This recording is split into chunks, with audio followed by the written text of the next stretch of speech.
everyone. Today, Honorable Mr. Sandy Budiana, as the lecturer in charge of our Indonesian Language and Literature Development course for elementary school teacher. Before that, let me introduce myself. My name is Asfra Mutia Rahma, with student ID number is 031112342. I am a student in the elementary school teacher education program. Here, I will fulfill one of the final exam assessment for the Indonesian Language and Literature Development course for elementary school.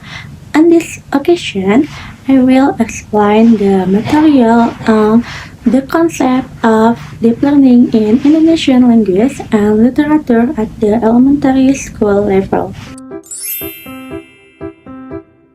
Deep learning in Indonesian language and literature learning in elementary school is a learning approach that emphasizes deep, reflective, and meaningful understanding.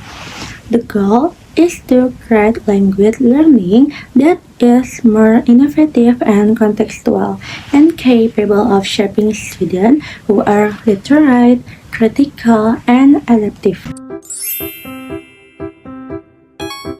Deep learning is a learning approach that emphasizes deep, reflective, and meaningful understanding. This learning is not merely memorization, but rather the active involvement of students in connecting new knowledge with previous experiences. At the elementary school level, this approach is relevant because students are in the concrete operational cognitive stage, so learning must be contextual, encouraging analysis, synthesis, and application in real life.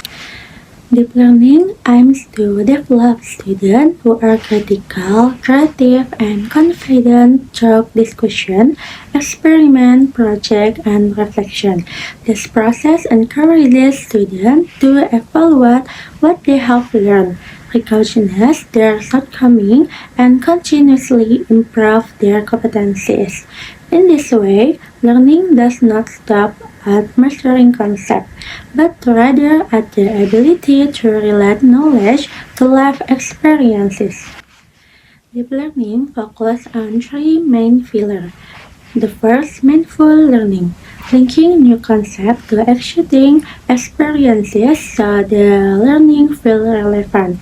The second, mindful learning, bringing full awareness, reflection, and active student engagement to the learning process.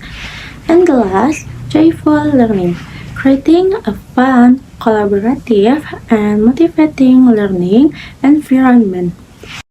These three pillars complement each other to develop literacy, literary appreciation, and language skill from an early age. For your attention, please note that what I have explained is only part of what I know.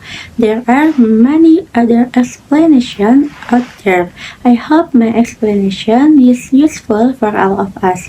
I apologize for any shortcoming. Assalamualaikum warahmatullahi wabarakatuh.